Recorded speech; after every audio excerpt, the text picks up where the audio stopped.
अपने फ्रेंड के साथ शेयर भी करें। फ्रेंड्स आज आप सभी के बीच में लेके आया हूँ 11 सितंबर को जो फर्स्ट शिफ्ट में जितने भी क्वेश्चन पूछे गए हैं सभी का डिस्कशन या कह सकते हैं उसको एनालिसिस लेके आया हूँ। फ्रेंड्स अगर आपको वीडियो अच्छा लगे और आप ये भी बताओ कि कितना आपका सही हुआ कितना गलत हुआ, ठीक है फ्रेंड्स। चलिए चलते हैं प्रथम प्रश्न की ओर।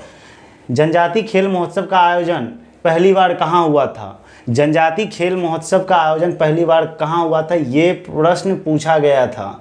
जनजातीय खेल महोत्सव का आयोजन पहली बार उड़ीसा में हुआ था। फ्रेंड्स आपको बता दूं जनजातीय खेल महोत्सव में विजेता का टीम रहा उड़ीसा ही रहा, आयोजन भी करता उड़ीसा ही है और विजेता का टीम भी उड़ीसा रहा और उप विजेता के रूप में कर्नाटक और तीसरा विजेता के रूप में झारखंड रहा। फ्रेंड्स इतना आपको फैक्ट याद रखना है। उसके साथ साथ खेलो इंडिया के द्वारा जो 3 गेम करवाए जाते हैं, खेलो इंडिया यूथ गेम, खेलो इंडिया यूनिवर्सिटी गेम और खेलो इंडिया विंटर गेम, इसको भी बहुत अच्छे से आप लोग याद करके चले जाइएगा। फ्रेंड्स चलिए नेक्स्ट प्रश्न की ओर चलते हैं। फ्रेंड्स माइक्रो फाइनेंस कंपनी को किस अथॉरिटी के द्वारा रेगुलेट किया जाता है? पूछा जा रहा है माइक्रो फाइनेंस कंपनी को किस अथॉरिटी के द्वारा रेगुलेट किया जाता है? तो माइक्रो फाइनेंस को आरबीआई के द्वारा रेगुलेट किया जाता है। आरबीआई क्या करता है? इसको रेगुलेट करता है। फ्रेंड्स नेक्स्ट प्रश्न की ओर। उसके साथ साथ आरबीआई के बारे में कुछ याद रखिए। 1935 ईस्वी में यंग हिल्टन समिति के द्वारा इसकी गठन किया गया था। फ्रेंड्स इतना चीज आपको क्या करना है? आरबीआई के बारे में याद रखना है। नेक्स्ट प्रश्न की ओर चलते हैं। गुरचरण सिंह किस खेल से संबंधित है? फ्रेंड्स पूछा गया था गुरचरण सिंह किस खेल से संबंधित है? तो गुरचरण सिंह क्रिकेट से संबंधित है और गुरचरण सिंह के शिष्य जो हैं, जो रविंद्र जडेजा हैं, वो गुरचरण सिंह के शिष्य हैं जो कि ऑलराउंडर एक है। ठीक है फ्रेंड्स आगे चलते हैं। वेल्डिंग प्रोसेस में किसका प्रयोग किया जाता है? मतलब वेल्डिंग करते समय किसका प्रयोग किया जाता है उसका सूत्र लिखने के लिए कहा गया था। फ्रेंड वेल्डिंग प्रोसेसिंग में फ्रेंड एसिटिलीन का प्रयोग किया जाता है और एसिटिलीन का सूत्र होता है C2H2 एसिटिलीन का क्या होता है फ्रेंड्स? सूत्र होता है। नेक्स्ट आपसे प्रश्न पूछा गया था। सात्विक साईराज ने एशिया बैडमिंटन चैंपियनशिप में पुरुष बैडमिंटन में के डबल प्रतिस्पर्धा में गोल्ड मेडल जीता, तो इस चैंपियन कहाँ हुआ था? यह चैंपियन कहाँ हुआ था? सीधी सी बात है, पूछ रहा है फ्रेंड्स एशिया बैडमिंटन चैंपियनशिप कहाँ हुआ था? तो एशिया बैडमिंटनशिप फ्रेंड्स दुबई में हुआ था। दुबई कहाँ है? यूएई का एक शहर है दुबई, वहाँ हुआ था। फ्रेंड्स आपको बता दूं कि इसके साथ साथ ठीक है, इसके साथ साथ नॉर्मल फ्रेंड नेक्स्ट प्रश्न आपका पूछ दिया था भारतनाट्यम किस राज्य का प्रमुख शास्त्रीय नृत्य है? ये तो सबको पता होगा फ्रेंड्स क्योंकि इतना बार रिपीट कर दिया गया है कि भारतनाट्यम किस राज्य का लोक शास्त्रीय नृत्य है? तमिलनाडु का शास्त्रीय नृत्य है। और साथ ही साथ आप लोग को ये भी याद रखना है टोटल शास्त्रीय नृत्य की संख्या कितनी है? 8 है टोटल शास्त्रीय नृत्य की संख्या, इसीलिए टोटल शास्त्रीय नृत्य कितना है फ्रेंड्स? 8 है। कौन नीचे में चलते हैं। केरल की देख लीजिए, केरल का 2 कथकली और मोहिनीअट्टम। फिर उसके बाद आइए तमिलनाडु का क्या हुआ? भारतनाट्यम। फिर उसके बाद आइए तमिलनाडु भारतनाट्यम, फिर कुचिपुड़ी आंध्र प्रदेश का ले लीजिए, कुचिपुड़ी आंध्र प्रदेश का। फिर ओडिशा का ले लीजिए, ओडिसी। सत्रिया छत्तीसगढ़ का। फिर उसके बाद फ्रेंड मणिपुर पूर्वी भारत की मणिपुर का मणिपुरी है। मेघालय का मेघालय का नहीं कह सकते, कथक एक उत्तर भारत का याद रखिएगा। टोटल 8 शास्त्रीय नृत्य है। उसके साथ साथ अगर आपसे पूछ दिया जाएगा शास्त्रीय भाषा की संख्या, ये शास्त्रीय नृत्य था फ्रेंड, शास्त्रीय भाषा पूछ दिया जाएगा तो 6 गो शास्त्रीय भाषा है। कौन कौन है फ्रेंड्स? नीचे साउथ इंडिया का जितना भी है ना उसका 3 भाषा। कौन कौन सा फ्रेंड्स? तमिल तेलुगु मलयालम, एक कन्नड़ भी, तमिल तेलुगु मलयालम कन्नड़ संस्कृत और एक है ओडिसी। ये 6 गो शास्त्रीय भाषा है, इतना आपको याद रखना है फ्रेंड्स। नेक्स्ट प्रश्न की ओर कर चलते हैं। आपसे क्वेश्चन पूछ दिया गया था कि निम्नलिखित में से शशि थरूर की कौन सी बुक है? अब डिटेल में इसका आंसर तुमको नहीं पता चला फ्रेंड्स, लेकिन आपके ऑप्शन के शशि थरूर की कुछ बुक के बारे में जान लीजिए। पहला बुक उसका नॉर्मल शशि थरूर का बहुत सारा बुक है लेकिन उसमें कुछ इंपॉर्टेंट बुक का नाम याद रखिए। इंग्लोरियस अंपायर, ये पहली इसकी बुक, फिर से सुनिए इंग्लोरियस अंपायर, ये आप लोग लिख भी सकते हैं, नोट डाउन करके रख सकते हैं, शशि थरूर की प्रमुख बुक थी। फिर second an era of darkness, Ambedkar a life, the great Indian novel, ये सब सभी पुस्तकें जो हैं शशि थरूर के हैं। उसके साथ साथ इसमें पूछ दिया, एक था अरविंद अडिगा का पुस्तक था द व्हाइट टाइगर, पूछा गया था फ्रेंड्स, ठीक ना। तो व्हाइट टाइगर किसका है? The white tiger Arvind Adiga का है, इसीलिए ये ऑप्शन में दिया हुआ था। तो यही बिल्कुल शशि थरूर का बुक नहीं होगा, बाकी जितना भी होगा वो शशि थरूर का बुक होगा फ्रेंड्स। नेक्स्ट चलते हैं फ्रेंड, निम्नलिखित में से पाकिस्तान में कौन सा हड़प्पा कालीन स्थल है? अब पाकिस्तान के अंदर हड़प्पा कालीन ऑप्शन, आपके ऑप्शन के अनुसार पाकिस्तान के अंदर हड़प्पा कालीन स्थल एक हड़प्पा शहर ही है, हड़प्पा में ही है फ्रेंड्स, इतना आपको याद रखना है फ्रेंड्स। उसके साथ साथ आपको बता दूं, कुछ याद रखना है, गुजरात में दो गो है, धोलावीरा और लोथल। हड़प्पा कालीन सभ्यता का ये है। हड़प्पा का खोज किसने किया था? दयाराम साहनी ने किया था। कब? 1921 ईस्वी में किया था। इतना चीज़ आपको याद रखना। उसके साथ साथ चौहद्दी भी याद रखना है सिंधु घाटी सभ्यता का, कि पूरब पश्चिम उत्तर दक्षिण में क्या क्या है। तो आप लोग को पूरब में याद रखना है। पूरब में कौन है? आलमगीरपुर, जो कि यूपी में है। पश्चिम में क्या है फ्रेंड्स? पश्चिम में सुरकेटदा है, जो कहाँ है? पाकिस्तान में सुरकेटदा। और उत्तर की बात करते हैं तो उत्तर में मांडा है, जो जम्मू कश्मीर में है। नीचे में दामाबाद की बात करते हैं तो ये कहाँ है? महाराष्ट्र में है। इतना चीज़ आपको याद रखना है सिंधु घाटी सभ्यता से। अभी जाके सिंधु घाटी सभ्यता को पढ़ लीजिए, क्योंकि इससे देख रहे हैं कि एक न एक शिफ्ट में हर एक दिन कुछ ना कुछ पूछा ही जा रहा है इससे।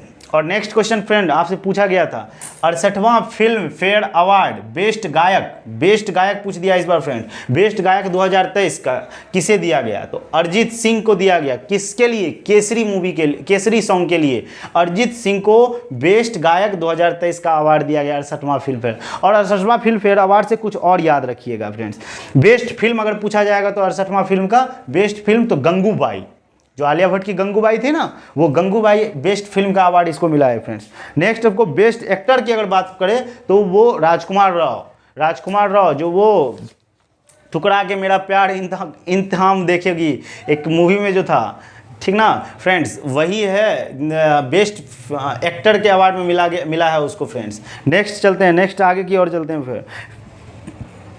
अब इसमें एक और था, life time achievement award Prem Chopra को मिला है फ्रेंड्स। नेक्स्ट प्रश्न की ओर चलते हैं। ए मेरे वतन के लोगों किसने गाया था? आपको याद कीजिए, मतलब 4 सितंबर को आपको बताए हुए थे, तीन गो चीज़ बताए हुए थे। सबसे पहले उस दिन कुछ ना कुछ पूछा गया था, तो आज पूछ दिया गया अब मेरे वतन के लोगों किसने गाया था? तो अब मेरे वतन के लोगों को किसने गाया था? लता मंगेशकर के द्वारा गाया गया था। और इसके कवि कौन थे ये भी याद रखना है। इसका कवि था प्रदीप कवि था। इसके कवि का नाम क्या था? जो ये गाना गाया हुआ था, लिखा था, कवि था जो गाया था, तो ये इसका नाम था प्रदीप। नेक्स्ट प्रश्न की ओर चलते हैं। संविधान के प्रथम भाग में अनुच्छेद कहाँ से कहाँ तक है? संविधान के प्रथम भाग में अनुच्छेद कहाँ से कहाँ तक है? तो संविधान के प्रथम भाग में अनुच्छेद 1 से लेकर 4 तक है। एक में क्या है? संघ और राज्य क्षेत्र। एक में क्या है फ्रेंड्स? संघ और राज्य क्षेत्र। दूसरा क्या है? नए राज्यों का प्रवेश करना, कोई नया राज्य आना चाहता है उसको प्रवेश करना और उसका स्थापना करना। तीसरा क्या है? राज्य के अंदर ही नए क्षेत्र, मतलब कोई जिला में से कोई नया क्षेत्र, कोई राज्य में से कोई नया क्षेत्र स्थापित कर देना, या किसी का नाम परिवर्तन कर देना, ये सब, या सीमा में परिवर्तन कर देना, ये सब आर्टिकल 3 में आता है। और आर्टिकल 4 में आता है, ये 2 और 3 का क्या करता है? अनुशंसा करता है। 2 और 3 को अस्थायी रूप से बनाता है। आगे पढ़िए फ्रेंड्स, नेक्स्ट प्रश्न की ओर चलते हैं। पश्चिम में बहने वाली नदी कौन सी थी? ऐसा प्रश्न पूछा गया था। आप लोग कमेंट करके बताइए, क्या ऐसा ही प्रश्न पूछा गया था? पश्चिम में बहने वाली नदी कौन सी है फ्रेंड्स? पश्चिम में बहने वाली नदी नर्मदा नदी है। पश्चिम में बहने वाली नदी कौन सी है फ्रेंड्स? नर्मदा नदी है। इसको रीवा नदी भी कहा जाता है। क्या, कौन सा नदी कहा जाता है फ्रेंड्स? रीवा नदी भी कहा जाता है। इतना चीज आपको याद रखना है। उसके साथ साथ नर्मदा के साथ साथ ताप्ती भी जो है ब्रांच बनाती है, और ये डेल्टा नहीं बनाती है फ्रेंड्स, ये भी याद रखना है आपको। तो चलिए नेक्स्ट प्रश्न की ओर चलते हैं। काली मिट्टी किस फसल के लिए सबसे अधिक उपयोगी है? तो काली मिट्टी फ्रेंड्स कपास के लिए सबसे ज़्यादा उपयोगी है। जो काली मिट्टी है वो कपास के लिए ज़्यादा उपयोगी है। और इसके साथ साथ इस काली मिट्टी को क्या कहा जाता है? रेगुड़ मिट्टी भी कहा जाता है। ये भी याद रखना है आपको फ्रेंड्स। नेक्स्ट प्रश्न की ओर चलते हैं फ्रेंड। सेमीकंडक्टर प्रोजेक्ट किस राज्य में स्टार्ट किया गया? पूछा गया है फ्रेंड्स, सेमीकंडक्टर प्रोजेक्ट किस राज्य में स्टार्ट किया गया है? तो सेमीकंडक्टर प्रोजेक्ट गुजरात राज्य में क्या किया गया? इसका स्टार्ट किया है। गुजरात राज्य में सेमीकंडक्टर किया गया है। हमारे जो केंद्रीय मंत्री है अश्विनी वैष्णव साहब, इसने बोला 2024 तक अपने घर में ही होममेड चिप बनाया जाएगा। 2024 तक का लक्ष्य रखा गया है फ्रेंड्स। चलिए एक गुजरात में ये भी याद रखिएगा, CNG वाला जो है सबसे बड़ा जो है केंद्र खोला है, गुजरात में खुला है फ्रेंड। एशिया का सबसे पहला सीएनजी टर्मिनल गुजरात में ही खुला है। एशिया का सबसे बड़ा सीएनजी टर्मिनल गुजरात में ही खुला है, ये भी याद रखना आपको फ्रेंड्स। नेक्स्ट प्रश्न की ओर चलते हैं फ्रेंड्स। आपसे ये पूछ दिया गया था बिरजू महाराज के कौन शिष्य हैं? बिरजू महाराज के कौन शिष्य हैं? शोभना नारायण बिरजू महाराज के शिष्य थे। पूछा गया था बिरजू महाराज किस घराने से थे? तो लखनऊ, ये तो जानते ही आप, लखनऊ घराने से ये बिरजू महाराज। और ये कह रहा है कि किस सती से है? इसके शिष्य का नाम है शोभना नारायण, इसके शिष्य का नाम है फ्रेंड्स। और घराना भी याद रखिएगा आप लोग फ्रेंड। नेक्स्ट प्रश्न की ओर चलते हैं। समा भाटे, समा भाटे का संबंध किस नृत्य से है? तो समा भाटे कथक नृत्य से है। और कथक कहाँ के नृत्य है? उत्तर प्रदेश के नृत्य है, ये भी याद रखिएगा। और कथक में कौन कौन से आते हैं, कौन कौन से कलाकार आते हैं, इस सब को भी अच्छे से जाइए रिवीजन कीजिए फ्रेंड्स। नेक्स्ट प्रश्न की ओर चलते हैं। 2011 की जनगणना के अनुसार भारत की महिला साक्षरता दर, अब 2011 की जनगणना में भारत महिला साक्षरता दर पूछा गया था। अगर महिला साक्षरता दर की बात करें तो 65.46% महिला साक्षरता दर है। और पूरे भारत में अगर साक्षरता की बात करें फ्रेंड्स तो भारत की साक्षरता दर 74.04% है भारत की साक्षरता दर। उसके साथ साथ मेल की बात करें, मेल की साक्षरता दर की बात करें फ्रेंड्स तो 82.14% मेल की साक्षरता दर है। इतना आपको याद रखना है। और इसके साथ साथ ये भी याद रखना है, फिर से एक बार ध्यान से सुनिए, 2011 में जो साक्षरता दर है पूरे भारत में साक्षरता दर 74.04 और उसमें मेल मतलब पुरुषों की साक्षरता दर 82.14% और महिलाओं की साक्षरता दर 65.46%। उसके साथ साथ जो सबसे ज़्यादा साक्षर वाला राज्य है, राज्य पूछा जाएगा तो केंद्र शासित प्रदेश, और राज्य पूछा जाएगा तो आप क्या कहिएगा? केरल कहिएगा। राज्य और केंद्र शासित प्रदेश दोनों पूछा जाएगा तो आप लगाइएगा लक्षद्वीप में टिक लगाइएगा फ्रेंड्स। और सबसे कम साक्षरता वाला अपना बिहार है फ्रेंड्स। चलिए नेक्स्ट प्रश्न की ओर चलते हैं फ्रेंड। पूछा गया था 15 अगस्त 1947 ईस्वी को भारत का वायसराय कौन था? मतलब 15 अगस्त जब हम लोग का देश स्वतंत्र हुआ था उस समय भारत का वायसराय कौन था? तो उस समय भारत का वायसराय था लॉर्ड माउंटबेटन था। फिर उसके बाद सी राजगोपालाचारी को वायसराय बनाया गया फ्रेंड। नेक्स्ट प्रश्न की ओर चलते हैं फ्रेंड्स। अमन और ओस बोरा किस फसल का प्रमुख किस्म है? अमन पूछ दिया गया था, ओस बोरा किस फसल का प्रमुख किस्म है? तो ये फ्रेंड्स चावल का प्रमुख किस्म है। चावल की बहुत सारी किस्में होती है तो आप उसको याद रखिएगा, बासमती 21 ये सब चावल की ही किस्म है, तो इसको भी आप लोग रिमेंबर करके रखिएगा। और देखिए नेक्स्ट प्रश्न क्या लिखा हुआ फ्रेंड। केंद्र का विधायकी अंग क्या होता है? तो सीधी सी बात है, केंद्र का जो विधायकी अंग होगा संसद, और संसद के कितने पार्ट? 3 पार्ट, लोकसभा, राज्यसभा, एक राष्ट्रपति होते हैं। तो इतना याद रखिएगा, केंद्र का जो विधायकी कहते हैं तो लेजिस्लेचर उसको कहा जाता है। नॉर्मल उसके कितने पार्ट होते हैं बाबू? ये होते हैं 3 पार्ट होते हैं। और यहाँ से आपका प्रश्न ये पूछा गया था केंद्र का विधायकी अंग क्या है? वो संसद होगा। जिस फ्रेंड ने संसद टिक किया होगा, पार्लियामेंट टिक किया होगा, और उसके साथ साथ कुछ पार्लियामेंट का नाम भी याद रखिएगा। भारत के पार्लियामेंट को संसद कहा जाता है, ब्रिटेन के पार्लियामेंट को पार्लियामेंट ही कहा जाता है, यूएस के पार्लियामेंट को कांग्रेस कहा जाता है, नेपाल के पार्लियामेंट को नेशनल असेंबली कहा जाता है। तो ये सब इतना, ये नेशनल असेंबली कहा जाता है पाकिस्तान बांग्लादेश के शायद, एक बार देख लीजिएगा, थोड़ा सा माइंड से मेरे जा रहा है फ्रेंड। नेक्स्ट प्रश्न की ओर चलते हैं फ्रेंड। बचत खाता का क्या उद्देश्य? ये प्रश्न पूछा गया था, बचत खाता का उद्देश्य क्या है? जब ये पूछा गया था बचत खाता का क्या उद्देश्य था, इसका एक लाइन में आंसर होगा प्राथमिक बैंकिंग सेवाओं को नाम मात्र शुल्क पर उपलब्ध कराना। मतलब बैंक का जो सेवा है सिर्फ नाम मात्र के रूप शुल्क पे, मतलब ना के बराबर शुल्क पे क्या करना? सेवा उपलब्ध कराना। ये प्राथमिक बैंक का उद्देश्य है या बचत खाता का उद्देश्य कह सकते हैं इसको फ्रेंड। जो सेविंग अकाउंट हम लोग करते हैं ना, वही होता है सेविंग अकाउंट में कि आप नाम मात्र का पैसा भी रख सकते हैं और आपके बैंक में अकाउंट भी रहेगा फ्रेंड, यही चीज़ है। और उसके साथ साथ लेके आऊँ फ्रेंड्स। चलिए चलते हैं। पहला प्रश्न आपका पूछा गया था खेलो इंडिया यूनिवर्सिटी गेम। फ्रेंड्स खेलो इंडिया के द्वारा जितने भी आयोजित गेम है उससे एक न एक क्वेश्चन पूछा ही जा रहा है, इसीलिए खेलो इंडिया से रिलेटेड जितने भी गेम्स है सबको एक बार अच्छे से देख लीजिए। वैसे खेलो इंडिया यूनिवर्सिटी गेम 2023 का विनर पूछा था इस बार कि खेलो इंडिया 2023 का विनर कौन है, तो पंजाब यूनिवर्सिटी इस खेलो इंडिया यूनिवर्सिटी गेम का क्या है? विनर है फ्रेंड्स। अगर आपको बता दूं खेलो इंडिया यूनिवर्सिटी गेम की शुरुआत 2000 ईस्वी में किया गया था, 2020 में ईस्वी में में किया गया था, जो कि पहला खेलो इंडिया गेम ओडिशा में आयोजित किया गया था। इसके विजेता रहे थे पंजाब यूनिवर्सिटी, इसके विजेता रहे थे। सेकेंड बात करें तो खेलो इंडिया यूथ गेम सेकेंड 2021 में आयोजित किया गया था, ये कर्नाटक में आयोजित किया गया था और इसके विजेता जैन यूनिवर्सिटी रहे थे फ्रेंड्स। थर्ड आपकी बात करूं तो 2020 में यही यूपी वाला जो कि पंजाब यूनिवर्सिटी इसके विजेता रहे थे। इसीलिए फ्रेंड्स खेलो इंडिया के द्वारा आप लोग को बता दूं, खेलो इंडिया के द्वारा 3 गेम कराए जाते हैं, खेलो इंडिया यूथ गेम, खेलो इंडिया यूनिवर्सिटी गेम, खेलो इंडिया विंटर गेम्स करवाए जाते हैं। अगर आपसे पूछ दिया जाएगा खेलो इंडिया यूथ गेम के बारे में तो वो 2018 ईस्वी में आयोजित करवाया गया था फ्रेंड्स। ये क्वेश्चन भी पूछा गया है इसी शिफ्ट में, सेकेंड शिफ्ट में खेलो इंडिया यूथ गेम के बारे में पूछा गया है फ्रेंड्स। ऐसा पूछा गया था दूसरा खेलो इंडिया यूथ गेम कहाँ हुआ था। चलते हैं आगे, प्रश्न में आएगा तो उसको सॉल्व जरूर करेंगे फ्रेंड्स। चलिए सेकेंड प्रश्न आपका पूछा गया था, देखिए क्या है, लंबादी डांस के बारे में पूछ गया था फ्रेंड्स। ये लंबादी डांस किस जनजाति के लोगों के द्वारा किया जाता है, इसमें पूछ दिया था कौन से जनजाति लंबादी डांस को करते हैं। तो आपको बता दूं लंबादी डांस जो है ये बंजारा जनजाति के द्वारा किया जाता है और ये बंजारा जाति आंध्र प्रदेश और तमिलनाडु के जनजाति है। और ये जो डांस कब करते हैं, जब फसल से संबंधित कोई होती है तब ये बंजारा जाति के द्वारा लंबादी डांस किया जाता है। इतना आप लोग को पता रहना चाहिए फ्रेंड्स। और जो भी फ्रेंड्स बंजारा जनजाति मारे होंगे उसका बिल्कुल सही होगा। नेक्स्ट कुछ डांसेस हम यहाँ पे लिखे हुए हैं फ्रेंड्स, जैसे लोहित डांस, ये एमपी की डांस है, एमपी मतलब मध्य प्रदेश की डांसेस है लोहित डांस, और ये सहरिया जनजाति के द्वारा किया जाता है।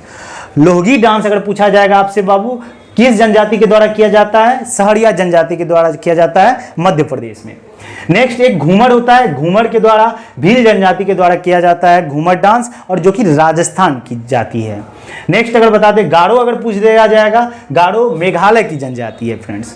नेक्स्ट प्रश्न देखते हैं फ्रेंड्स, लोकसभा के प्रथम अध्यक्ष के बारे में पूछ दिया था फ्रेंड। लोकसभा से क्वेश्चन पूछा जा रहा है इसीलिए लोकसभा के बारे में थोड़ा बहुत जानकारी आपको रहनी चाहिए फ्रेंड्स। लोकसभा का प्रथम अध्यक्ष अगर बात करें तो गणेश वासुदेव मलवंकर होगा।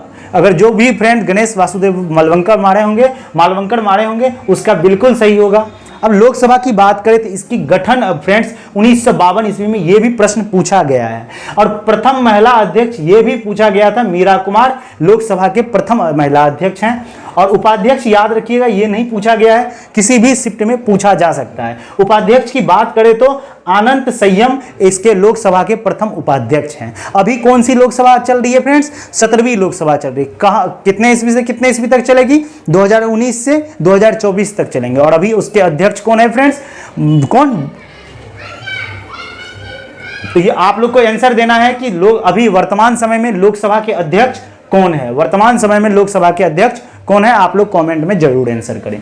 नेक्स्ट प्रश्न की बात करते हैं फ्रेंड्स, पूछा गया था एनिमल फॉर्म के लेखक कौन है, ये पूछा गया था। इसका एनिमल फॉर्म के लेखक फ्रेंड जॉर्गे ऑरविले है। जॉर्जे ऑरविले ये लेखक एनिमल फॉर्म के जनक मतलब लेखक माने जाते हैं फ्रेंड्स। जो भी जॉर्गे ऑरविले मारे होंगे वो उसका आंसर बिल्कुल सही होगा। कुछ पुस्तक के नामे हम भी मतलब कुछ ऐसे राइटर हैं जिसके कुछ पुस्तक के बारे में जो कि बहुत ज़्यादा इंपॉर्टेंट है, बार बार एग्जाम में पूछा जा रहा है, उसके बारे में देख लेते हैं फ्रेंड्स। देखिए कुछ लियो टॉल्स्टॉय के द्वारा जो पुस्तक है, कौन कौन, युद्ध और शक्ति, ये लियो टॉल्स्टॉय के द्वारा लिखी गई पुस्तक है।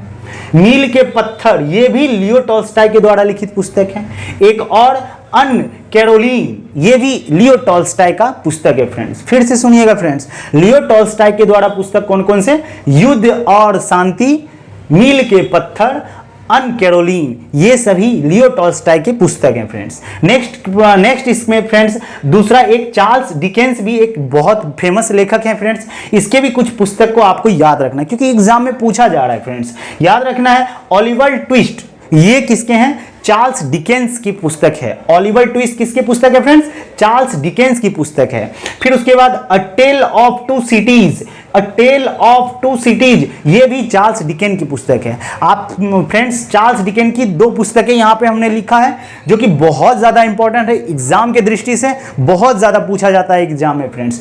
चार्ल्स डिकेन की पुस्तक कौन कौन से फ्रेंड्स, ओलिवर ट्विस्ट और अ टेल ऑफ टू सिटीज, ये चार्ल्स डिकेन की पुस्तकें हैं फ्रेंड्स। नेक्स्ट प्रश्न नहीं फ्रेंड, एक और आपको राइटर का नाम याद रखना है, रस्किन बॉन्ड। रस्किन बॉन्ड के द्वारा फ्रेंड्स, इसके भी हमने 2 पुस्तक लिए हैं जो बार बार एग्जाम में पूछा जाता है। एक पुस्तक उसका है the room on the roof, the room on the roof, ये इसके हैं रस्किन बॉन्ड की पुस्तकें हैं। फिर एक और है द ब्लू अम्ब्रेला, ये भी रस्किन बॉन्ड की पुस्तक है। फ्रेंड्स आपको बता दूं, रस्किन बॉन्ड की 2 पुस्तकें हमने लिखी, एक कौन कौन सा, the room on the roof, the room on the roof, the blue umbrella, ये रस्किन बॉन्ड की पुस्तक है फ्रेंड्स। नेक्स्ट प्रश्न की ओर चलते हैं फ्रेंड्स।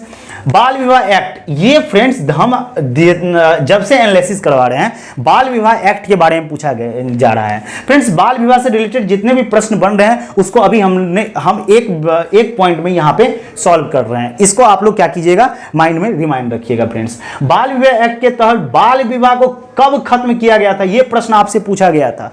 खत्म फ्रेंड्स 2007 में बाल विवाह को पूर्ण रूप से खत्म कर दिया गया था। अब फ्रेंड्स ये विवाह से संबंधित कुछ रिलेटेड प्रश्न पूछे जाते हैं। सबसे पहले पूछा जाएगा विवाह अधिनियम कब बन के आया, तो 1929 ईस्वी में। इसमें गर्ल की आयु मतलब महिला की आयु, लड़की की आयु 15 वर्ष रखा गया और पुरुषों की आयु 18 वर्ष रखा गया। फिर 1929 के जो विवाह अधिनियम थे उसको संशोधित कर 1978 ईस्वी में गर्ल की आयु मतलब लड़की की आयु 18 वर्ष कर दी गई और पुरुष की आयु 21 वर्ष कर दिया गया फ्रेंड्स। इतना क्वेश्चन बाल विवाह एक्ट के तहत आपसे पूछा जाता है फ्रेंड्स। नेक्स्ट की और चलते हैं। नेक्स्ट प्रश्न आपसे पूछा गया था, दूसरा खेलो इंडिया यूथ गेम कहां पर हुई थी। देखिए पूछ दिया ना फ्रेंड्स, खेलो इंडिया गेम से तीनों चीज याद रखना है फ्रेंड्स। दूसरा पूछा यहां पे खेलो इंडिया यूथ गेम कहां हुई थी। फ्रेंड्स आपको बता दूं, दूसरा खेलो इंडिया यूथ गेम 2019 में पुणे में हुई थी। जो भी फ्रेंड्स पुणे मारे होंगे आंसर बिल्कुल उसका सही हुआ होगा। और इसमें विजेता अगर पूछ दिया जाए तो ये महाराष्ट्र होगा विजेता और उप विजेता हरियाणा। और फ्रेंड्स इससे रिलेटेड दूसरा खेलो इंडिया कब हुआ था, मतलब खेलो इंडिया यूथ गेम, पहला खेलो इंडिया यूथ गेम कब हुआ था, ये 2018 में हुआ था। ये भी प्रश्न पूछ दिया गया है आपके आयोग के द्वारा। और ये पूछा जाएगा कहां हुआ था, दिल्ली। ये भी पूछा गया है कि पहला यूथ गेम कहां हुआ था, खेलो इंडिया यूथ गेम दिल्ली। और इसके विजेता नहीं पूछे गए हैं, इसके विजेता फ्रेंड हरियाणा रहा था इसका विजेता, ये याद रखना है। फिर से फ्रेंड सुनिएगा ध्यान से, खेलो इंडिया प्रथम यूथ गेम दिल्ली में हुआ था, 2018 में हुआ था, इसके विजेता हरियाणा रहे थे। अभी जो 2022 में हुआ है वो 5वां खेलो इंडिया यूथ गेम हुआ है। और कहां हुआ है फ्रेंड्स, इसको भी याद रखना, भोपाल में हुआ है। अभी लेटेस्ट वाला खेलो इंडिया गेम भोपाल में हुआ है और इसमें विजेता रहे हैं महाराष्ट्र रहा है विजेता। इसमें विजेता कौन रहा है फ्रेंड्स, महाराष्ट्र रहा है। नेक्स्ट प्रश्न की ओर चलते हैं फ्रेंड्स। एडवोकेट संरक्षण बिल किस राज्य में पास किया गया। फ्रेंड्स एडवोकेट से रिलेटेड मतलब अधिवक्ता, वकील वगैरह सबसे रिलेटेड एक बिल पास किया गया, वो राजस्थान सरकार के द्वारा बिल पास किया गया। जो भी फ्रेंड्स राजस्थान मारे होंगे वो बिल्कुल सही होगा, राजस्थान से रिलेटेड। और ये एडवोकेट संरक्षण बिल जो है फ्रेंड्स, इसमें क्या होता है ना, एडवोकेट संरक्षण बिल में इसमें अधिवक्ताओं को धमकाने, डराने या उसकी संपत्ति को नुकसान करने से संबंधित प्रोटेक्ट हेतु राजस्थान सरकार ने अधिवक्ता संरक्षण बिल लाया था फ्रेंड्स। और एक और याद रखिएगा, राजस्थान में ही right to health bill Rajasthan सरकार के द्वारा चालू किया गया फ्रेंड्स। नेक्स्ट प्रश्न की ओर चलते हैं फ्रेंड्स। आपसे नेक्स्ट प्रश्न पूछ दिया गया था, विधि का शासन। देखिए ध्यान से फ्रेंड्स सुनिएगा, विधि का शासन शब्द सर्वप्रथम किसने दिया था, यह क्वेश्चन आपसे पूछा गया था। विधि का शासन शब्द जो है सर्वप्रथम किसने दिया था। फ्रेंड्स आपको बता दे, डायसी नाम के एक व्यक्ति हुए थे, उसी ने विधि का शासन वाले शब्द को प्रतिपादित किया था। उसी ने शब्द दिया था कि विधि का शासन, ये शब्द जो है डायसी के द्वारा दिया गया था। जो भी फ्रेंड डायसी मारे होंगे, बहुत ही लेटेस्ट, बहुत ही इंपॉर्टेंट क्वेश्चन है फ्रेंड, VVI, इसको फिर से रिपीटेड होने का चांस है, फिर से आने का चांस है। इसीलिए इस स्लाइड को जरूर देखें और फ्रेंड्स अपने फ्रेंडों के साथ शेयर जरूर करें। और आपकी सब्सक्राइब, आपकी सपोर्ट की बहुत ज्यादा जरूरत है हमको फ्रेंड्स, इसीलिए आप सभी सपोर्ट जरूर करें फ्रेंड्स। नेक्स्ट देखिए प्रश्न आपका पूछा गया था फ्रेंड, देखिए ध्यान से, 15वीं शताब्दी में, मतलब 15वीं शताब्दी में सत्रिया नृत्य, सत्रिया नृत्य कहाँ के नृत्य है फ्रेंड्स, असम के नृत्य है। सत्रिया नृत्य किसने शुरू किया था। फ्रेंड्स आपको बता दूं, 15वीं शताब्दी में सत्रिया नृत्य को श्रीमंत शंकर वैष्णव संत ने किया था। जो भी फ्रेंड्स श्रीमंत शंकर वैष्णव संत को मारे होंगे वो उसका आंसर बिल्कुल सही हुआ होगा फ्रेंड्स। और बता दें सत्रिया नृत्य कहाँ के नृत्य है, असम के नृत्य है फ्रेंड्स। चलिए नेक्स्ट प्रश्न की ओर चलते हैं। अगला प्रश्न आपका क्या पूछा गया था फ्रेंड्स, प्रसिद्ध फिल्म शोले कौन कौन देखे हैं? जो देखे हैं वो बोले कि सर हम देखे हुए हैं शोले मूवी की। गब्बर पूछता है कितने आदमी थे सांभा, सब ना देखे हैं फ्रेंड्स। चलिए शोले मूवी का यहां से पूछ दिया गया था, प्रसिद्ध फिल्म शोले के डायरेक्टर कौन है? याद रखिएगा शोले के डायरेक्टर कौन है। आप लोग कमेंट में जवाब जरूर दें शोले के डायरेक्टर कौन है। तब तक फ्रेंड्स आपको बता दूं शोले के डायरेक्टर कौन है, रमेश सिंधी साहब हैं शोले फिल्म के डायरेक्टर। जो भी रमेश सिंधी साहब को मारे होंगे उस समय के बहुत ही फेवरेट, मतलब कह सकते हैं कि ये शोले मूवी बहुत ही ज़्यादा सुपर डुपर हिट हुआ था फ्रेंड्स उस समय में। रमेश सिंघल साहब डायरेक्ट किए हुए थे इस फिल्म को। और कभी कभी पूछ दिया जाता है कि शोले मूवी में जो संगीत कौन लिखे थे, तो आपको बता दूं शोले मूवी का जो संगीत है वो राहुल देव वर्मन के द्वारा लिखा गया था, जिसको हम लोग बहुत प्यार से पंचम दा के नाम से बोलते हैं कि हाँ पंचम दा की मूवी थी, ये पंचम दा की इसमें संगीत दिया हुआ है। तो ये इसका पूरा नाम था राहुल देव वर्मन, इसके संगीत लिखे हुए थे शोले मूवी के फ्रेंड्स। नेक्स्ट चलते हैं फ्रेंड्स। नेक्स्ट आपका प्रश्न पूछा गया था फ्रेंड्स, देखिए भाई साहब क्या था, सर्वेंट ऑफ सोसाइटी के संस्थापक कौन है? सर्वेंट ऑफ सोसाइटी के संस्थापक फ्रेंड्स ये पूछा गया था, सर्वेंट ऑफ सोसाइटी के संस्थापक गोपाल कृष्ण गोखले हैं। और पूछा जाएगा सर्वेंट ऑफ सोसाइटी की स्थापना कब हुई थी? 1905 ईस्वी में हुआ था सर्वेंट ऑफ सोसाइटी की स्थापना फ्रेंड्स। जो भी फ्रेंड्स गोपाल कृष्ण गोखले को मारे होंगे बिल्कुल सही होगा फ्रेंड्स। और एक फ्रेंड्स महात्मा गांधी से क्वेश्चन पूछा गया था, माय एक्सपेरिमेंट विथ ट्रूथ, ये पुस्तक के लेखक कौन है? पूछा गया था माय एक्सपेरिमेंट विथ ट्रूथ पुस्तक के लेखक कौन है फ्रेंड्स? ये हैं Mahatma Gandhi. My experiment with truth पुस्तक के लेखक हैं महात्मा गांधी फ्रेंड्स। नेक्स्ट चलिए फ्रेंड्स चलते हैं नेक्स्ट प्रश्न की ओर। लिखा आपसे नेक्स्ट प्रश्न पूछा गया था, विजय स्तंभ कहां स्थित है? आप लोग कमेंट करके जरूर बताएं विजय स्तंभ कहां स्थित है। फ्रेंड्स विजय स्तंभ जो है चित्तौड़गढ़ में स्थित है। विजय स्तंभ चित्तौड़गढ़ में स्थित है। कहा जाता है कि विजय स्तंभ का जो निर्माण हुआ था उस समय के मुगल शासक, मुगल नहीं कह सकते, दिल्ली सल्तनत पर अलाउद्दीन खिलजी का अधिकार था, उस पे जीत हासिल किया था राजपूतों के द्वारा, तब जाके विजय स्तंभ की नींव पड़ी थी फ्रेंड्स। इसीलिए विजय स्तंभ कहां पे है? चित्तौड़गढ़ में। और कौन उसके राजपूत की तरफ से कौन लड़ते थे? राणा कुंभा। और विजय स्तंभ का निर्माण राणा कुंभा के द्वारा ही करवाया गया था अलाउद्दीन खिलजी के विजय पे। अलाउद्दीन खिलजी से जब जीत हासिल कर लिए थे तब राणा कुंभा ने विजय स्तंभ का चित्तौड़ में नींव रखी थी फ्रेंड्स। जो भी मारे होंगे चित्तौड़गढ़ उसका बिल्कुल सही हुआ फ्रेंड्स। नेक्स्ट प्रश्न पढ़ते हैं। एक इकोनॉमिक्स से क्वेश्चन पूछ दिया गया था फ्रेंड्स, जीडीपी क्या है? सीधी सी बात है, जीडीपी किसको कहते हैं? किसी भी देश में एक साल में पैदा होने वाली सभी सामान और सेवाओं, जितने भी वस्तु हैं और सेवाएं हैं, वो उसके जो मौद्रिक मूल्य होते हैं उसी को हम लोग कहते हैं जीडीपी। जीडीपी किसको कहते हैं? फिर से ध्यान से सुनिएगा फ्रेंड, बहुत ज्यादा कंफ्यूजन होता है इकोनॉमिक्स में हर एक चीज को।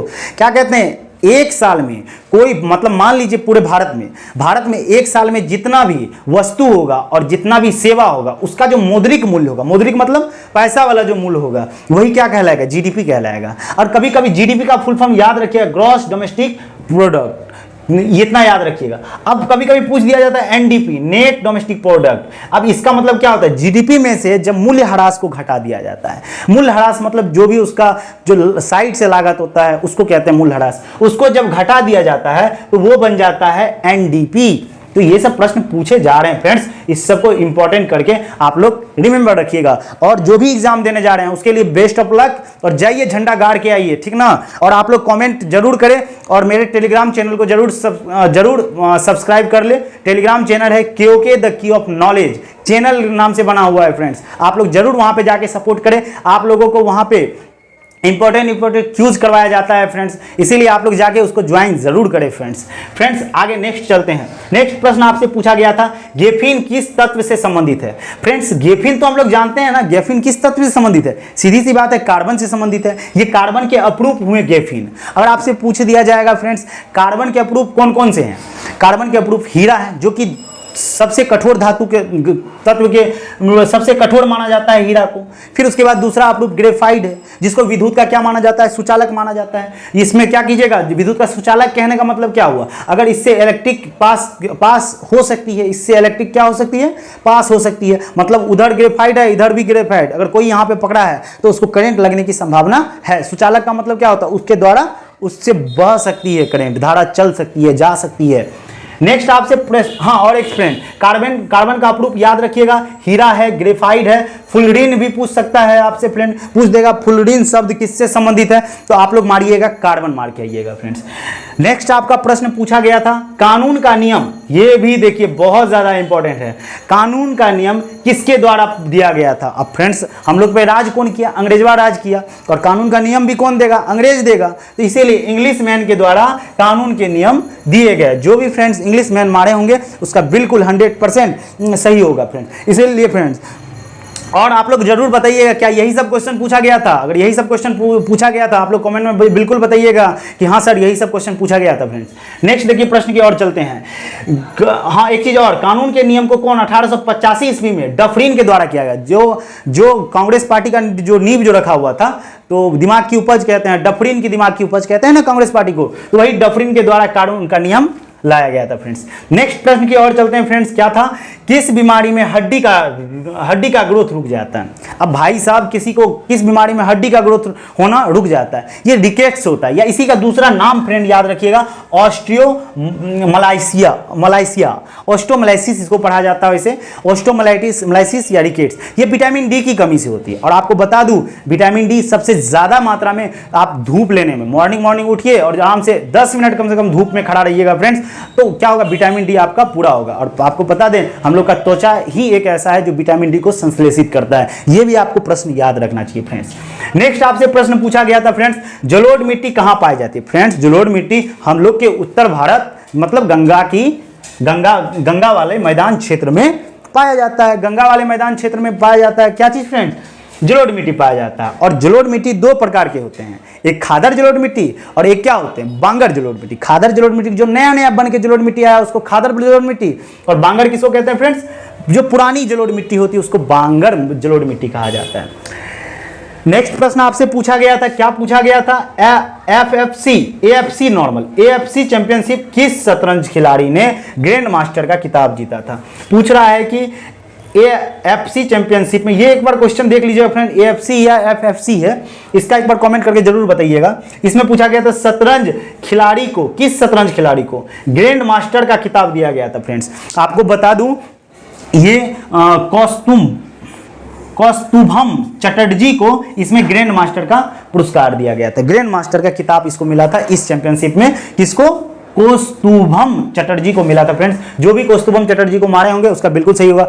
और बहुत सारे प्रश्न पूछे गए हुए थे, मेरे पास जितना प्रश्न आज आया उतना का हम लोग एनालिसिस अच्छे से किया फ्रेंड्स। और आप लोग जरूर बताइए एनालिसिस कैसा लगा। अगर एनालिसिस अच्छा लगा तो फ्रेंड जरूर इस चैनल को सब्सक्राइब कर लीजिएगा। इससे रिलेटेड एक और प्रश्न पूछा गया था, पश्चिमी घाट से पूछा गया था पश्चिमी घाट से वर्षा से संबंधित कुछ प्रश्न पूछा गया था। आप लोग कमेंट करके जरूर बताएं कौन सा प्रश्न पूछा गया था, और उसका डिस्कशन अगले अगर एनालिसिस में उसको भी इंक्लूड करते हुए डिस्कशन आप लोग के सामने लेके आ जाऊंगा फ्रेंड्स। और इसी के साथ फ्रेंड्स आप लोग जो भी नए हो इस चैनल को जरूर, आज हम आप सभी के बीच लेके आया हूं 11 सितंबर के जो 3rd शिफ्ट में जितने भी प्रश्न पूछे गए हैं जीके सेक्शन का, सभी आपको एनालिसिस कराने आया हूं फ्रेंड्स। चलिए चलते हैं आज के पहले प्रश्न की ओर। पहला प्रश्न था इंटर कॉन्टिनेंट कप फुटबॉल 2023 किस राज्य में कराया गया, ये पूछा गया था। फिर से एक बार क्वेश्चन सुनिए friends, inter continental cup football 2023 किस राज्य में कराया गया था। फ्रेंड्स आपको बता दूं ये राज्य था उड़ीसा में करवाया गया था। उड़ीसा में कहां, कलिंगा स्टेडियम भुवनेश्वर में करवाया गया था फ्रेंड्स। इसको जो भी मारे होंगे उड़ीसा, उसका आंसर बिल्कुल सही होगा। एक इससे रिलेटेड एक और याद रखिएगा, सेफ चैंपियनशिप 2023 कहाँ होने वाला है। सेफ चैंपियनशिप 2023 बंगलुरु में होने वाला है। ये भी आप इंपॉर्टेंट याद रखिएगा फ्रेंड, ये भी प्रश्न पूछा गया है क्योंकि रिपीटेड क्वेश्चन ही पूछा जा रहा है। जितना भी सेक्शन आप 1 सितंबर से उठा के आप अभी तक के हर एक एनालिसिस को देख लीजिए। आई होप कि उसमें से आपका 10 या 12 क्वेश्चन आपका सॉल्व हो जाएगा हर एक शिफ्ट में। नेक्स्ट चलिए चलते हैं, हाँ डिटेल से पढ़िए उसके बारे में, और उससे कितने संभावित प्रश्न आ सकते हैं इसको भी पढ़िए आप फ्रेंड्स। चलिए नेक्स्ट प्रश्न की ओर चलते हैं फ्रेंड। आपसे पूछ दिया था कैल्शियम हाइड्रोक्साइड को क्या कहा जाता है। देखिए कैल्शियम हाइड्रोक्साइड पूछा गया था आपसे, तो आप लोग जरूर बताइए, कैल्शियम हाइड्रोक्साइड ही पूछा गया था ना। तो कैल्शियम हाइड्रोक्साइड को क्या कहा जाता है, चूने का पानी भी कहा जाता है। आपके ऑप्शन के अनुसार दिया हुआ था बुझा हुआ चूना, जिस चूना में पानी होता है, जिस चूना में पानी मिक्स होता है, जैसे नॉर्मल कैल्शियम ऑक्साइड अगर पूछा जाए, बिना बुझा हुआ चूना, बिना बुझा हुआ चूना को कहा जाता है कैल्शियम ऑक्साइड CaO। जब CaO को H2O से रिएक्शन किया जाता है तो फ्रेंड्स ये बिना बुझा हुआ चूना बनके तैयार होता है फ्रेंड्स। बिना बुझा हुआ चूना का फॉर्मूला भी याद रखिएगा, CaOH का होल 2, ये बुझा हुआ चूना का फॉर्मूला होता है। उसी तरह आप लोग ये भी याद रखिएगा, चूना का पत्थर जिसको कहते हैं संगमरमर भी कहते हैं, इसका क्या होता है, कैल्शियम कार्बोनेट होता है CaCO3, ये इसको भी याद रखिएगा आप लोग फ्रेंड्स। ये भी पूछा जा सकता है, जब ये पूछा जा सकता है तो ये भी पूछा जा सकता है फ्रेंड्स। नेक्स्ट प्रश्न की ओर चलते हैं। पूछा गया था बक्सर का युद्ध कब हुआ था, सिर्फ इतना ही पूछा गया था, बक्सर का युद्ध कब हुआ था। बक्सर का युद्ध 1764 ईस्वी में हुआ था। किसके किसके बीच हुआ था, बंगाल के नवाब थे वहां पे, अवध के नवाब और मुगल बादशाह की संयुक्त सेना, बंगाल, अवध और मुगल बादशाह की संयुक्त सेना और अंग्रेजों के बीच हुआ था ये बक्सर का युद्ध। और इसका नेतृत्व अंग्रेज की तरफ से कौन कर रहा था, हेक्टर मुनरो साहब कर रहे थे, हेक्टर मुनरो कर रहा था इसका नेतृत्व बक्सर के युद्ध का फ्रेंड्स। जो भी फ्रेंड्स मारे होंगे 1764 उसका बिल्कुल सही हुआ होगा फ्रेंड्स। नेक्स्ट चलते हैं, 2011 की जनगणना के अनुसार भारत में दूसरा सबसे लिंगानुपात वाला राज्य कौन सा है। भाई साहब जनगणना से एक ना एक क्वेश्चन पूछ ही रहा है, इसीलिए आप लोग जनगणना से रिलेटेड जितने भी प्रश्न है सबको एक बार एनालिसिस करवाए हुए हैं फ्रेंड्स, सब चीज का एनालिसिस करवाए हुए हैं। इसमें तो लिंगानुपात पूछा गया है, साक्षरता भी पूछा गया है। अब नॉर्मल आप लोग क्या कीजिएगा, हर एक एनालिसिस को एक बार देख लीजिएगा। अभी तक जितने भी एनालिसिस है 1 to कितना 1 to 10 मतलब 1 सितंबर से लेकर 10 सितंबर तक के जितने भी एनालिसिस है आप लोग, आई होप कि आप लोग देख लोगे तो आपके एग्जाम आने वाली जिसका एग्जाम है वो इजीली किसी भी क्वेश्चन को सॉल्व कर सकते हो, इसीलिए आप लोग जरूर देख लेना फ्रेंड्स। पूछा गया 2011 की जनगणना अनुसार भारत का दूसरा, पूछ दिया पहला नहीं पूछा गया फ्रेंड्स, दूसरा सबसे बड़ा लिंगानुपात क्या है। अब इसके लिए आपको याद रखना पड़ेगा कम से कम ऑर्डर में 5 कम से कम। तो दूसरा पूछ रहा है तो दूसरा बाबू कौन होगा, तमिलनाडु होगा। दूसरा सबसे लिंगानुपात वाला राज्य तमिलनाडु होगा। अब क्रम थोड़ा देख लीजिए, लिंगानुपात सबसे पहला लिंगानुपात किसका है, केरल का है, ठीक ना। फिर सेकेंड नंबर पे तमिलनाडु है और थर्ड नंबर पे क्या है, आंध्र प्रदेश है। ये 3 कम से कम आप लिंगानुपात में याद रखिए, केरल, तमिलनाडु और आंध्र प्रदेश। ये सबसे ज्यादा लिंगानुपात इसी शहर में है, इसी राज्य में है फ्रेंड्स। और न्यूनतम जब पूछा जाएगा तो न्यूनतम लिंगानुपात हरियाणा याद रखिएगा, जम्मू कश्मीर याद रखिएगा, नीचे से सिक्किम याद रखिएगा, पंजाब याद रखिएगा, उत्तर प्रदेश याद रखिएगा। तो मतलब ये न्यूनतम जनसंख्या वाला राज्य है, कह सकते हैं न्यूनतम लिंगानुपात वाला ये क्या है, राज्य है फ्रेंड्स। नेक्स्ट प्रश्न पूछा गया था, लता मंगेशकर को भारत रत्न कब दिया गया। लता मंगेशकर को ये कितनी बार एनालिसिस में बता दिया गया है कि लता मंगेशकर, वो इससे पहले भी पूछा गया था, ए मेरे वतन के लोगों, ये किसने गाया थी, लता मंगेशकर ने गाई थी। और उसी में बताया था 2001 ईस्वी में लता मंगेशकर को भारत रत्न मिला था। और इसके साथ साथ बिस्मिल्लाह खां जो शहनाई वादक थे ना, उसको भी भारत रत्न 2001 में ही मिला था। ये भी प्रश्न पूछा जा सकता है फ्रेंड, इसीलिए याद रखिएगा 2001 में बिस्मिल्लाह खां को क्या मिला था, भारत रत्न मिला था फ्रेंड्स। और आपको बता दूं भारत रत्न की शुरुआत कब से हुई थी, ये भी याद रखना है, 1954 में हुआ था भारत रत्न की शुरुआत। और पहला किसको मिला था भारत रत्न, एस राधाकृष्णन को मिला था फ्रेंड्स। नेक्स्ट प्रश्न की ओर चलते हैं फ्रेंड, निम्नलिखित में से कौन महात्मा गांधी की पुस्तक है। अब पूछ दिया गया था आपके ऑप्शन के अनुसार, था माय एक्सपेरिमेंट विद ट्रूथ। जो भी friends my experiment with truth को मारे होंगे वो महात्मा गांधी की पुस्तकें हैं फ्रेंड्स। नेक्स्ट प्रश्न की ओर चलते हैं, कपास के उत्पाद में दूसरा सर्वाधिक प्रोड्यूस करने वाला राज्य कौन है। मतलब सब दूसरा पूछ रहा है, कपास दूसरे नंबर पे प्रोड्यूस करने वाला राज्य कौन है। तो आपको बता दूं पहले नंबर पे आता है गुजरात, दूसरे नंबर पे आता है महाराष्ट्र, तीसरे नंबर पे आंध्र प्रदेश आता है।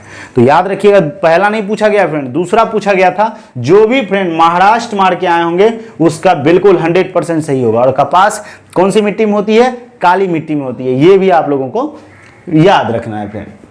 अब पूछ दिया गया था डी गुकेश का संबंध किस खेल से है, तो हम लोग बहुत अच्छे से जानते हैं डी गुकेश का संबंध किससे है, शतरंज से। जो भी फ्रेंड शतरंज मार के आओगे उसका बिल्कुल 100% सही होगा। उसके रिलेटेड कुछ और क्वेश्चन याद रखना है।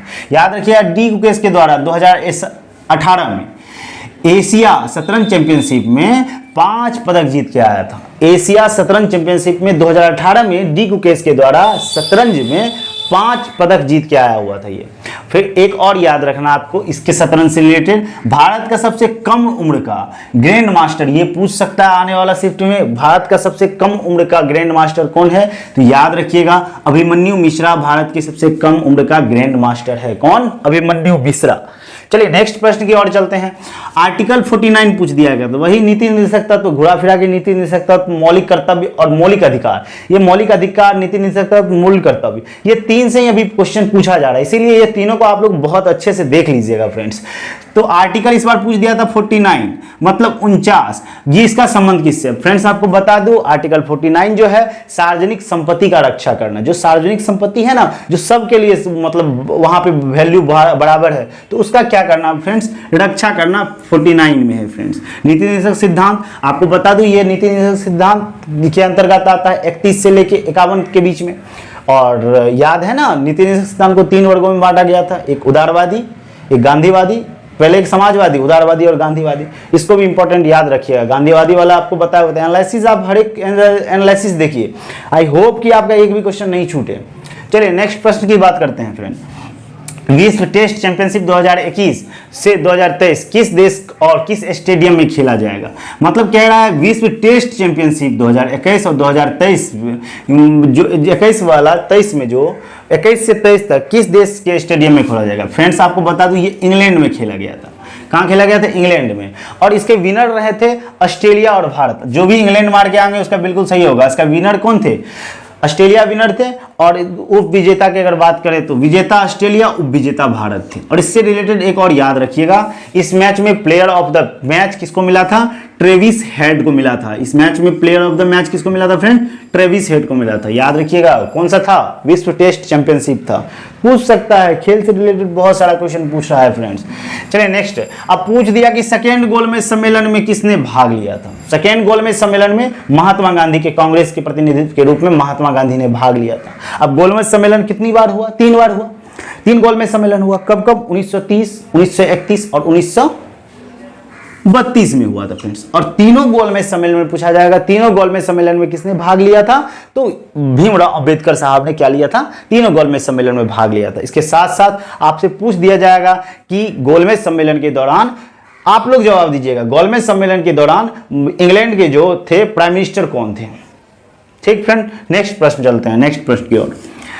कोलंबिया लोक नृत्य, हाँ पूछ दिया ना, कोलंबिया लोक नृत्य किस राज्य का लोक नृत्य है? कोलंबिया लोक नृत्य किस राज्य का लोक नृत्य है? फ्रेंड्स आपको बता दूं ये राजस्थान का लोक नृत्य है। कोलंबिया राजस्थान का लोक नृत्य है। जो भी राजस्थान मारे होंगे उसका बिल्कुल सही हुआ होगा। और इसमें क्या होता है? गुलाब और सफेदों का नृत्य होता है यहाँ पे, ठीक ना फ्रेंड्स। और आपको राजस्थान की कुछ और नृत्य के बारे में याद रखना है। सबसे ज्यादा जो पूछ रहा है घूमर पूछ रहा है सबसे ज्यादा, ये भील जनजाति के द्वारा घूमर डांस किया जाता है, चंग होता है, कठपुतली है, ये सब राजस्थान का ही लोक नृत्य है फ्रेंड्स। चलिए आगे चलते हैं नेक्स्ट प्रश्न की ओर। पहली बार लोकसभा इलेक्शन कब हुआ था? पहली बार पूछ रहा है लोकसभा इलेक्शन कब हुआ था ईस्वी के साथ, तो 1951 से 1952 में हुआ था। पहली बार लोकसभा इलेक्शन 1951 से 1952 में हुआ था फ्रेंड्स। चलिए नेक्स्ट प्रश्न की ओर चलते हैं फ्रेंड। कह रहा है सिरपुर महोत्सव, देख लीजिए ध्यान से, क्या कह रहा है? सिरपुर महोत्सव का आयोजन किस राज्य में हुआ? तो सिरपुर महोत्सव का आयोजन छत्तीसगढ़ में हुआ था फ्रेंड्स। जो भी फ्रेंड्स छत्तीसगढ़ मारे होंगे उसका बिल्कुल सही हुआ होगा। नेक्स्ट फ्रेंड, नेक्स्ट क्वेश्चन की ओर चलते हैं। फैक्टर कास्ट, ये पूछा गया था, ये थोड़ा सा फैक्टर कास्ट के बारे में पूछा गया था। फैक्टर कास्ट क्या है? तो देख लीजिए, हम इसका आंसर थोड़ी ये 2 लाइन में लिखे हैं, बस समझ में आ जाएगा। यह किसी वस्तु या सेवा के उत्पादन में उपयोग या उपभोग कर रहा है या उपभोग कर रहा है के लिए उत्पादन के सभी कारकों को कुल लागत, मतलब जो उत्पादन हो रहा है उसके सभी कारकों का कुल लागत को ही क्या कहा जाता है? फैक्टर कास्ट कहा जाता है फ्रेंड्स। नेक्स्ट प्रश्न की ओर चलते हैं। देखिए क्या लिखा हुआ है, दक्षिण पश्चिम मानसून भारत के किस राज्य में सबसे पहले दस्तक देती है? दक्षिण पश्चिम जो मानसून है भारत के सबसे पहले किस राज्य में दस्तक देती है फ्रेंड्स? केरल में सबसे पहले दस्तक देती है फ्रेंड्स। ये कहाँ की दस्तक देती है? केरल में।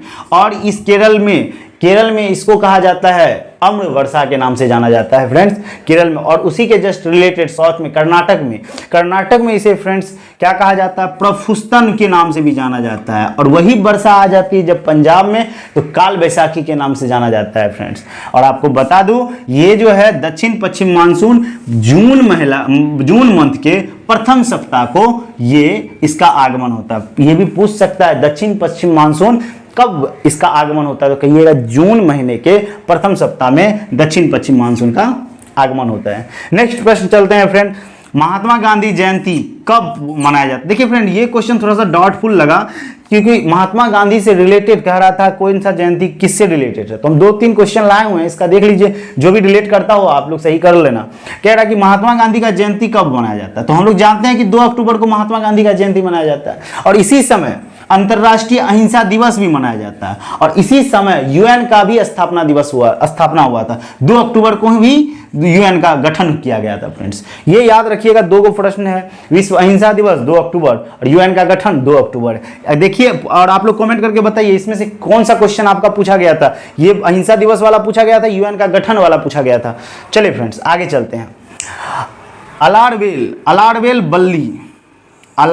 बल्ली का संबंध किस खेल से? ये एक प्लेयर है, ये अलारवेल बल्ली, और इसका पूछ रहा है किस खेल से ये संबंधित है? खेल से नहीं, ये नृत्य होगा यहाँ पे फ्रेंड्स। ये किस नृत्य से संबंधित है? फिर से सुनिएगा फ्रेंड, अलारवेली बल्ली किस नृत्य से संबंधित है? याद रखिए, भरतनाट्यम से संबंधित है। अलारवेली ये किससे संबंधित है? भरतनाट्यम से संबंधित है। और भरतनाट्यम कहाँ का नृत्य है फ्रेंड? तो तमिलनाडु का नृत्य है ये।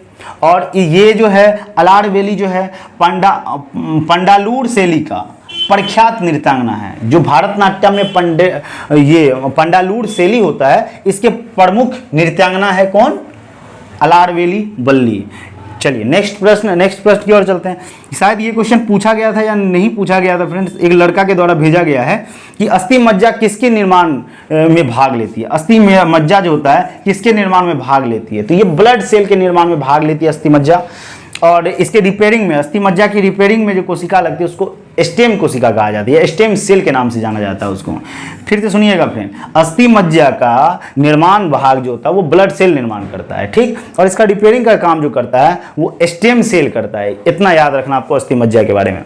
नेक्स्ट प्रश्न और लास्ट प्रश्न पूछा गया था फ्रेंड्स, निम्नलिखित में से कौन सा? अरे भाई साहब, 11 सितंबर को माइक्रो फाइनेंस से तीनों शिफ्ट में क्वेश्चन पूछा गया है फ्रेंड्स। तो माइक्रो फाइनेंस जो है ये बैंक जो है कब इसका स्थापना हुआ? 1956 ईस्वी में स्थापना हुआ था। किसके श्रेय से स्थापना किया गया था इसका? मोहम्मद यूनिस के, ये बांग्लादेश के थे, मोहम्मद यूनिस के द्वारा इसका श्रेय जाता है, इसका स्थापना का श्रेय जाता है, ठीक ना। और इसका मतलब, इसके अंतर्गत माइक्रो फाइनेंस बैंक कौन कौन से आते हैं देख लीजिए थोड़ा बहुत। ये बंधन फाइनेंस सर्विसेज प्राइवेट लिमिटेड आते हैं, BSM micro finance service public limited आते हैं, उसके बाद कैस्पोर माइक्रो फाइनेंस पब्लिक लिमिटेड आते हैं। मतलब माइक्रो फाइनेंस क्या हुआ ना कि छोटे आय वाले लोगों को वित्तीय कर प्रदान करना, इसका माइक्रो फाइनेंस का रेगुलेट कौन करेगा? आरबीआई के द्वारा रेगुलेट होगा फ्रेंड्स। इतना आपके प्रश्न थर्ड शिफ्ट में पूछा गया था 11 सितंबर को। जो भी फ्रेंड्स को आप लोग जरूर बताएं कि कितना आपका सही हुआ, कितना आपका गलत हुआ फ्रेंड्स। मेरे पास इतना ही प्रश्न आया था। और अगर किसी को अगर इस शिफ्ट में प्रश्न याद हो तो आप लोग कमेंट जरूर करें, कमेंट में जरूर लिखें कि कौन कौन सा प्रश्न पूछा गया था। और इसी के साथ जो भी फ्रेंड्स इस चैनल पे नए हो, इस चैनल को लाइक जरूर कर दे और शेयर भी कर ले अपने फ्रेंड के साथ, और साथ ही साथ सब्सक्राइब भी कर दे। जय हिंद, जय भारत। फिर मिलते हैं नेक्स्ट वीडियो में। Bye bye, good night, take care.